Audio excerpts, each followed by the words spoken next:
Assalamualaikum warahmatullahi. Tazkirah ringkas kali ini saya ambil contoh haji tamattu'. Sebab ini adalah haji yang popular. Sebab apa orang buat haji tamattu'? Sebab kurang pantang larang. Okay, jom kita bayangkan. Kita terbang dari Malaysia pergi ke Jeddah. Sama ada kita masuk Madinah dulu ataupun kita masuk Mekah dulu, itu tak penting.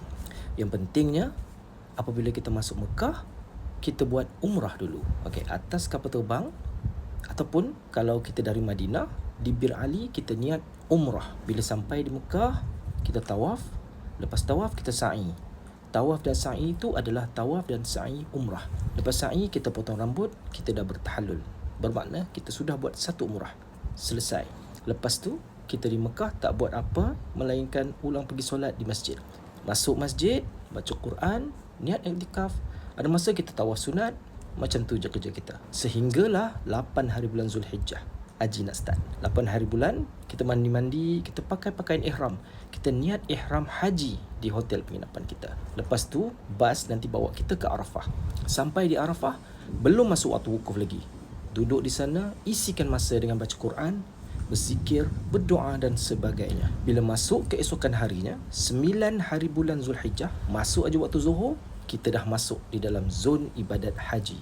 Kita isikan masa kita pada waktu di Arafah ini dengan bertalbiyah, berzikir, baca Quran, berdoa dan sebagainya. Menjelang waktu maghrib, lebih banyak lagi kita berdoa. Kalau boleh, sepanjang masa berada di Arafah, biar kita sentiasa berwuduk. Duduk, fokus. Kalau boleh, cari arah kiblat, menghadap kiblat, sentiasa isikan masa kita dengan benda-benda yang boleh jadi pahala. Lepas maghrib, kita bertolak pula ke Musdalifah dengan bas. Sampai kat Musdalifah, kita semua kena turun bas jalan. Okay, kalau Nabi SAW sampai di bumi Musdalifah, Nabi solat jamak maghrib dengan Isyak. Kita tengoklah kalau kita lambat, sebab ini pengurusan bas. Kita mungkin sembahyang di Arafah tadi, ataupun kalau bas kita awal, kita mungkin sembahyang di Musdalifah. Tak, lepas tu duduk tunggu sampai tengah malam. Sebab bermalam di Musdalifah diambil kira selepas tengah malam. Kat sini boleh jadi kelang kabut. Sebab Arab yang bawa bas ni kadang-kadang dia bukan tahu. Kadang-kadang dia pun tak pernah masuk sekolah pondok. Dia pun tak pernah mengaji di masjid. Dia kira nak cari makan bawa bas kat sana. Belum tengah malam lagi, dia datang dah. Tengok-tengok, bas nombor maktab kita. Dia pun jerit panggil kita naik bas. Belum tengah malam. Sedangkan bermalam di Musdalifah mesti selepas tengah malam. Satu dah kita kena perangkap. Bagi orang yang sempat duduk di situ sampai lepas tengah malam, cantik.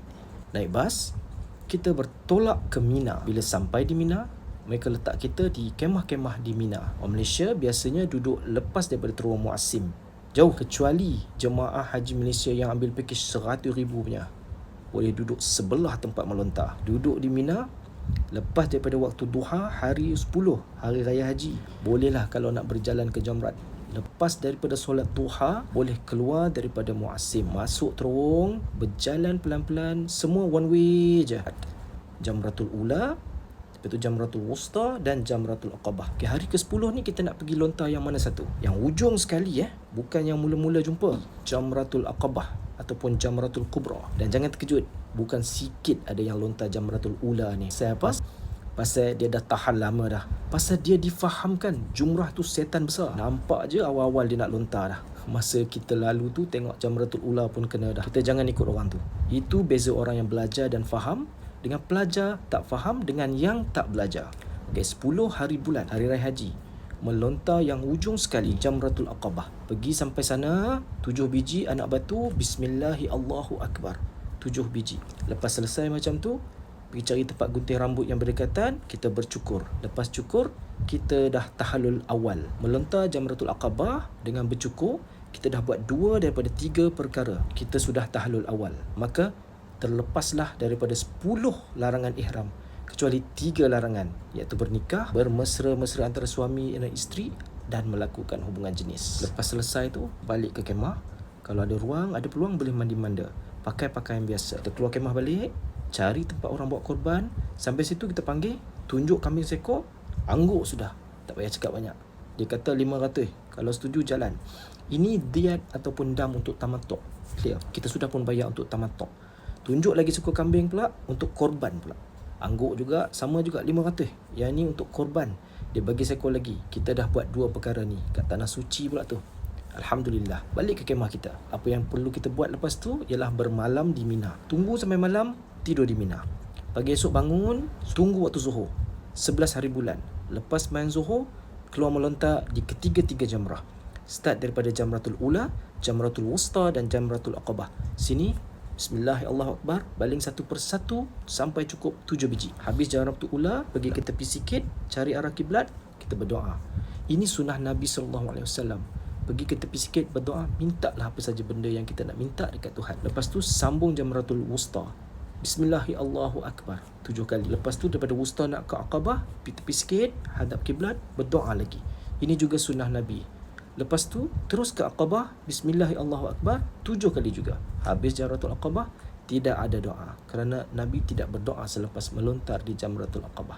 Balik kemah, tunggu sampai malam, tidur di Mina. Esoknya lepas Zuhur, keluar melontar hari ke-12, buat macam tadi juga. Kemudian hari ke-13 serupa juga. Cantiknya lepas Zuhur kita keluar 7 biji.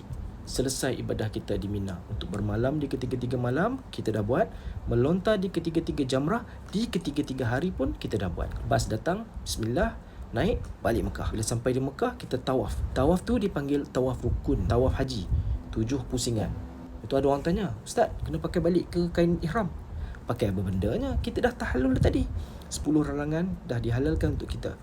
Bila kita sampai di Mekah, tawaf rukun, kita sudah selamat. Kita boleh pakai pakaian biasa. Tawaf rukun 7 pusingan, sa'i 7 kali, sempurna ibadat haji kita. Very simple. Tak sesusah yang digambarkan kepada kita. Sangat simple. Yang penting, apa kita buat tu menepati macam yang ditunjuk oleh Nabi SAW.